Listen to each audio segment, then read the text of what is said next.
मनीष एक auto rickshaw चलाता था। जब वो 15 साल का था तब उसके पिता का देहांत हो गया। इसी कारण मनीष को ही घर की जिम्मेदारी उठानी पड़ी और कॉलेज की पढ़ाई छोड़कर पिता की ऑटो चलाने का काम मनीष ने संभाल लिया। मनीष की बड़ी बहन सुलेखा की शादी में जो उसके पिता ने कर्जा लिया था, उसे उतारने के लिए मनीष ने अपना घर भी बेच दिया और माँ के साथ किराए के घर में रहने लगा। मनीष की बड़ी बहन अपने ससुराल में खुश है। इस बात की उसे बहुत तसल्ली है। माँ, सुलेखा दीदी का मेरे मोबाइल पर फोन आया है, तुम बात कर लो, फिर मैं ऑटो लेकर काम पर निकलता हूँ। हेलो सुलेखा दीदी, ये लो माँ से बात करो। हाँ बेटी, अपना ध्यान रखा कर, खूब खाया पिया कर, इससे बच्चे की सेहत पर अच्छा असर होगा। अब बस यही इच्छा है कि जल्दी से मैं नानी बन जाऊं और मनीष मामा। हाँ वो तो है, अब मामी कहलवाने वाली बस आ जाए तो मैं सुकून से तीर्थ यात्रा पर निकल जाऊंगी। नहीं नहीं, अपने नाती पोतों को खिलाकर ही तीर्थ यात्रा पर जाऊंगी। माँ, बस मनीष के लिए अच्छी सी लड़की ढूंढ लो जो घर संभाल ले। माँ, मुझे देर हो रही है, बाद में बात कर लेना। अच्छा सुलेखा, मैं तेरे से बाद में बात करती हूँ, मनीष को देर हो रही है। मनीष ऑटो लेकर काम पर निकलता है।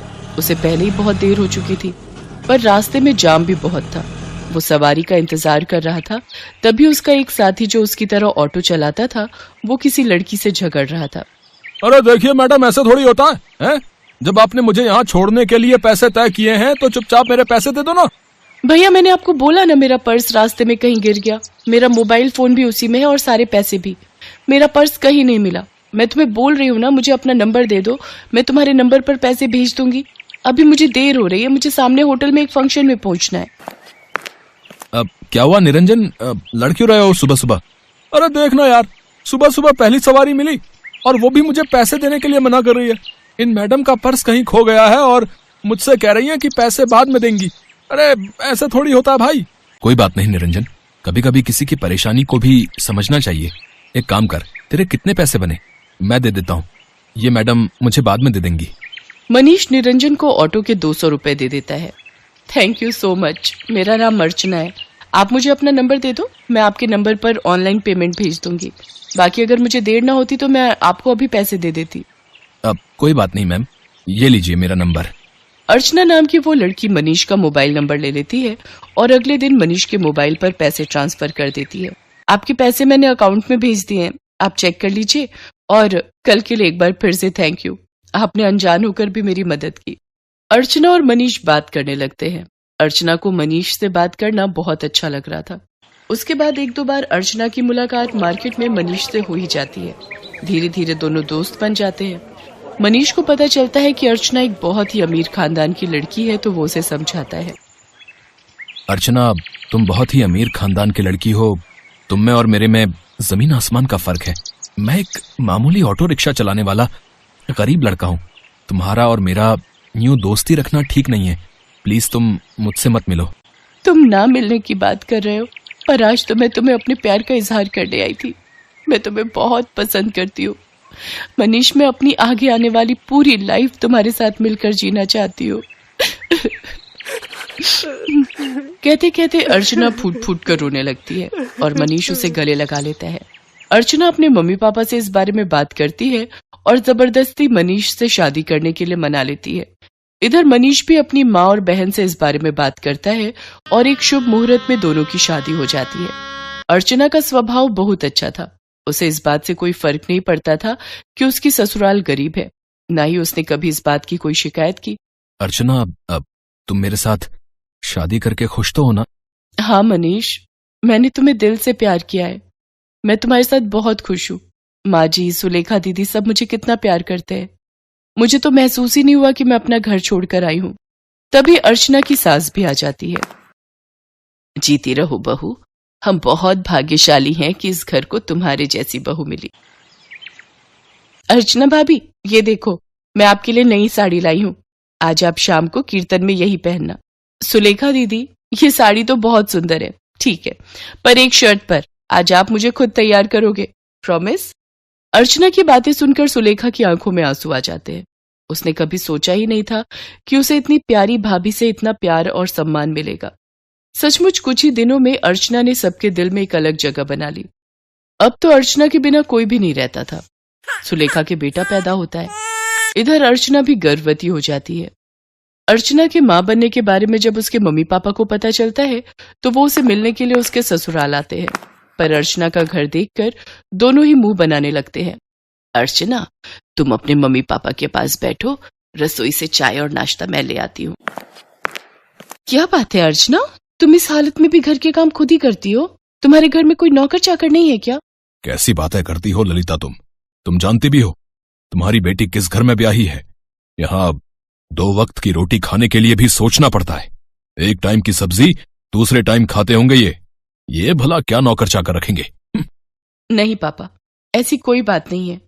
माँ जी और मनीष ने तो मुझे कई बार कहा है कि मैं घर में कोई काम वाली रख लूं, पर पूरा दिन मैं घर पर होती हूँ, मेरा भी मन नहीं लगता, और फिर मैं तो कुछ भी नहीं करती, सारा काम माँ जी ही करती है, मुझे उठने ही नहीं देती।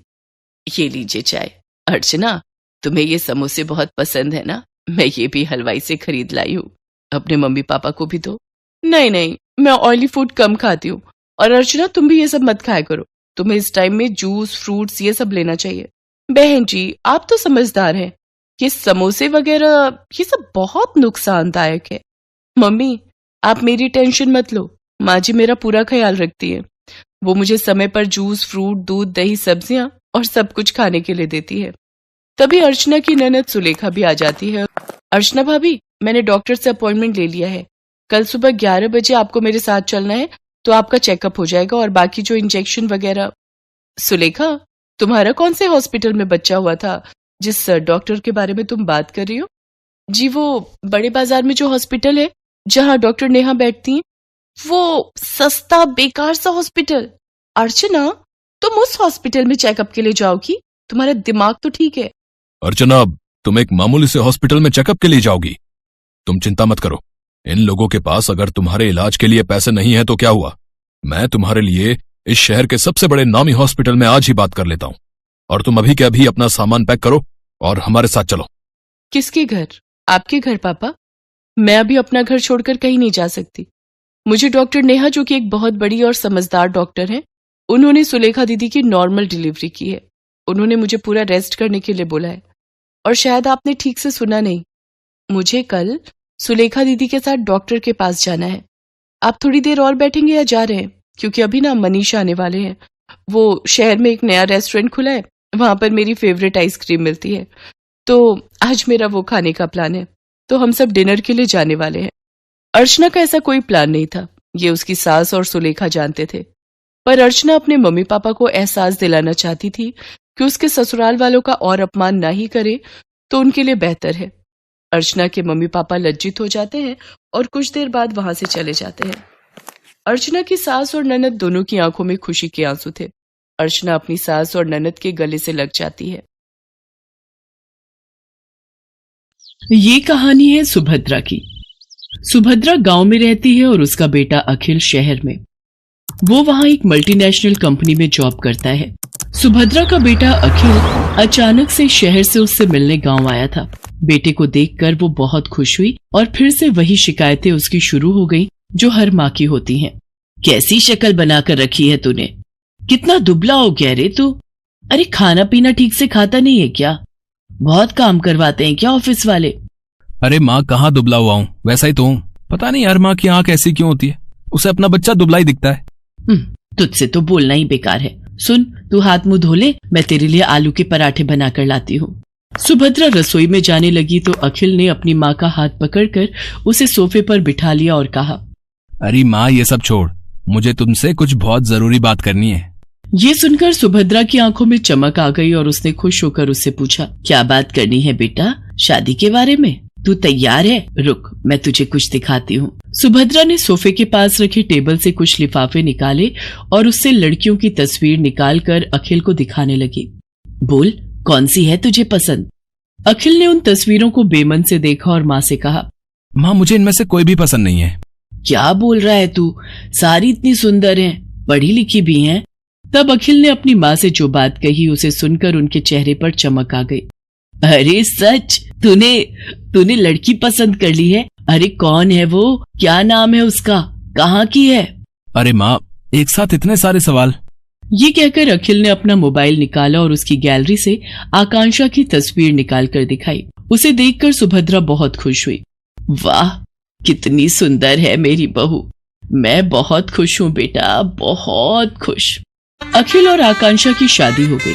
जब वो पहली बार उसे लेकर घर आया तो सुभद्रा द्वार पर उसकी आरती उतार रही थी, तो आकांक्षा को ये सब पसंद नहीं आ रहा था। आकांक्षा शहर में रहने वाली मॉडर्न ख्यालों की लड़की थी। उसने सुभद्रा से कहा, क्या मम्मी जी, अब ये सब कौन करता है?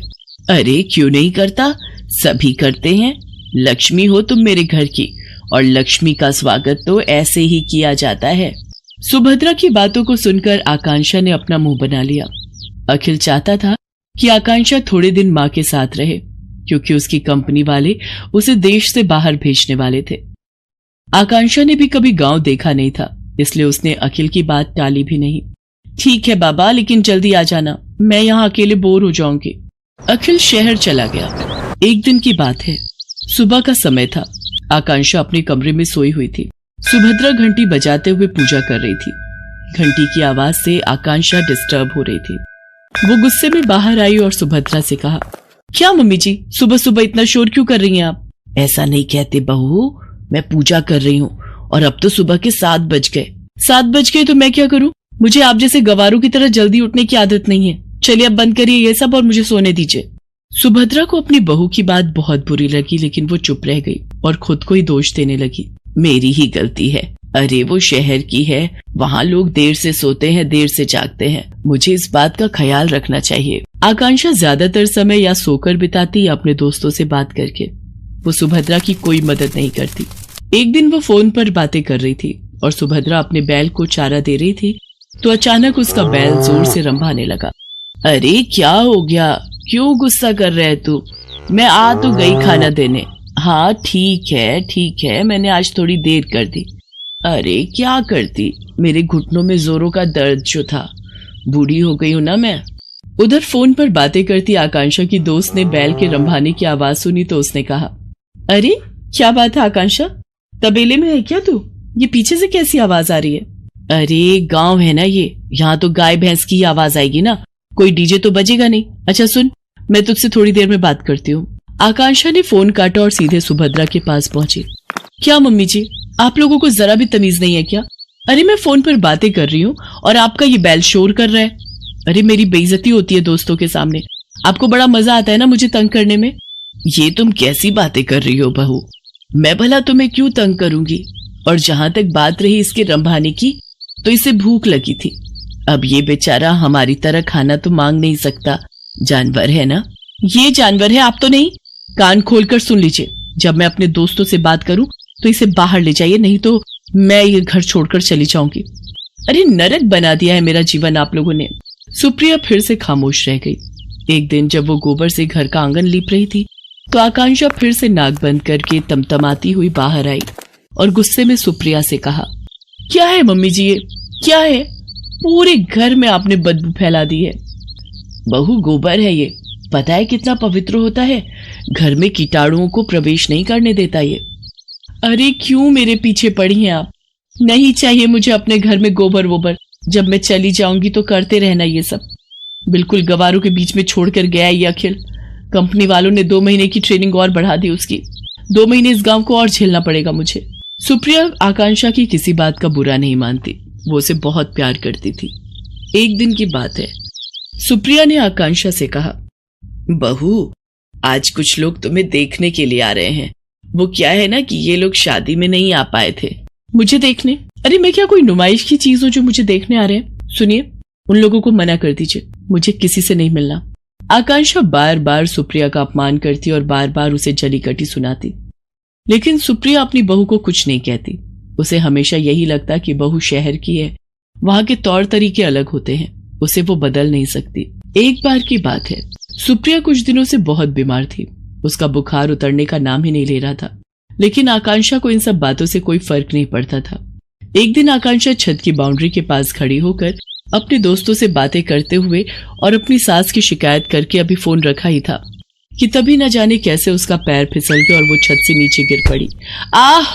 आकांक्षा की आवाज सुनकर सुप्रिया भागी भागी बाहर आई। उसने देखा कि आकांक्षा जमीन पर गिरी तड़प रही है।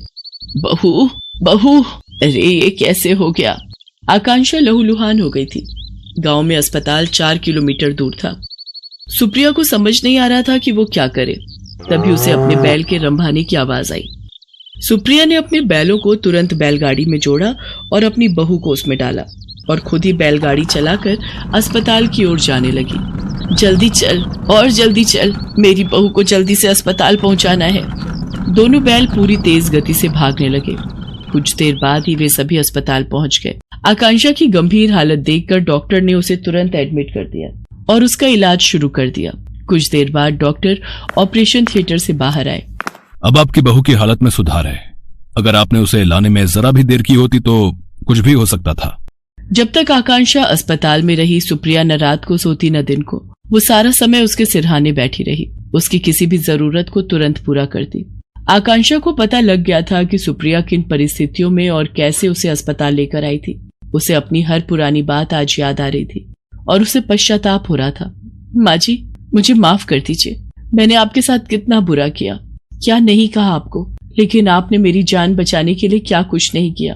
मेरी गलतियों के लिए माफ कर दीजिए। अरे कोई गलती नहीं की तूने, तू ठीक हो गई बहू, बस मेरे लिए यही सबसे बड़ी बात है। तभी आकांक्षा को बैल के रंभाने की आवाज आई। वो उस आवाज को सुनी रही थी। तभी, पता है तू यहाँ बीमार है तो मेरे दोनों बैलों ने भी खाना पीना छोड़ दिया है। वो अस्पताल के बाहर ही खड़े रहते हैं। सच कहूँ तो वो ना होते तो पता नहीं मैं तुम्हें कैसे अस्पताल लेकर आती। सुप्रिया की बातों को सुनकर आकांक्षा की आंखों से झरझर कर आंसू निकलने लगे। वो बाहर निकली और बैलों को गले लगाकर उनसे भी माफी मांगी। आकांक्षा बदल गई थी। उसे गांव अच्छा लगने लगा था और सुप्रिया में तो उसकी जान बसने लगी थी।